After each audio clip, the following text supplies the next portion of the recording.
Salut à vous, très chers abonnés de Parole de Dieu au quotidien. C'est un réel plaisir pour moi de vous retrouver encore une fois pour méditer ensemble la parole du Seigneur. Merci pour le temps que vous prenez pour regarder nos balbutiements. Merci au Père Vincent qui travaille pour l'évangélisation. Merci à tous nos collaborateurs. N'hésitez surtout pas à vous abonner si vous ne l'avez pas encore fait et à mettre un tout petit j'aime avec le pouce.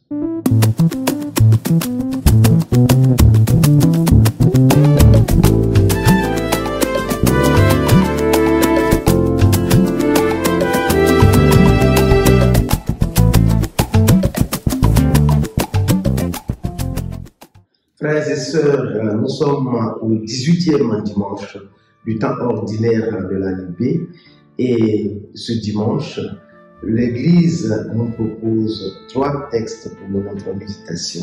Dans la première lecture, nous voyons très bien les fils d'Israël se plaignent de Moïse et d'Aaron. Au cœur de leur plainte, le Seigneur leur donne la nourriture du ciel.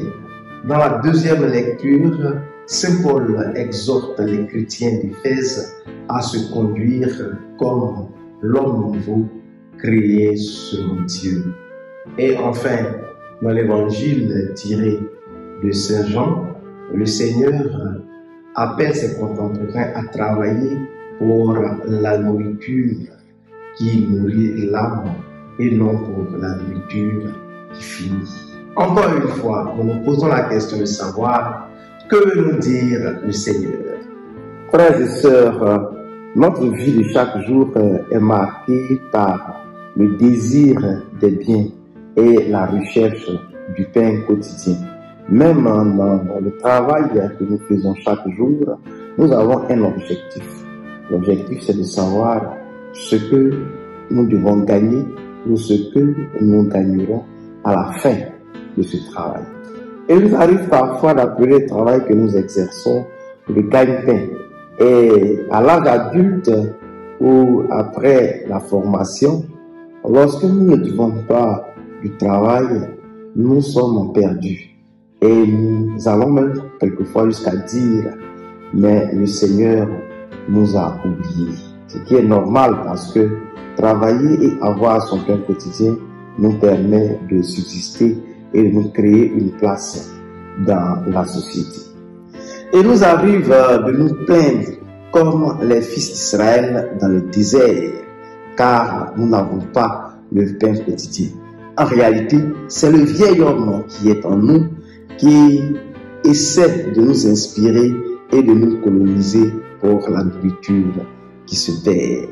Aujourd'hui, le Seigneur nous fait comprendre qu'au-delà de la nourriture physique qui maintient juste le corps, il y a la nourriture du ciel, le pain de vie qui nourrit l'âme. Ainsi, il nous invite à travailler constamment pour avoir le pain qui satisfait éternellement et qui donne la vie.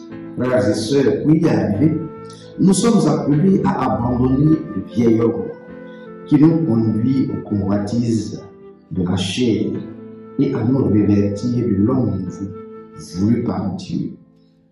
Cet homme qui a le regard résolument tourné vers son Créateur. C'est avec ce regard de l'homme nouveau que nous découvrons le Christ dans l'Eucharistie, le pain du ciel qui nous est donné chaque jour. Désormais, avec l'homme nouveau, tout ne se résume pas à la nourriture matérielle, mais tout se trouve dans le pain du ciel, ce pain qui nous est donné à chaque messe. Jésus qui nous est donné dans l'Eucharistie. Frères et sœurs, ne disons-nous pas que l'Eucharistie est la source et le sommet de la foi chrétienne? Dans l'Eucharistie, le Christ nous donne tout. Comme l'homme nouveau, découvrons encore une fois ce trésor qui est l'Eucharistie, qui nous est donné chaque jour.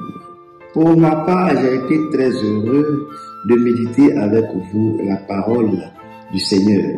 Tout en vous quittant, j'implore la bénédiction de Dieu sur chacune de vos vies. Le Seigneur soit avec vous et avec votre esprit. Que Dieu Tout-Puissant vous bénisse, le Père et le Fils et le Saint-Esprit. Amen. Allez dans la paix du Christ. Nous rendons grâce à Dieu. Au revoir.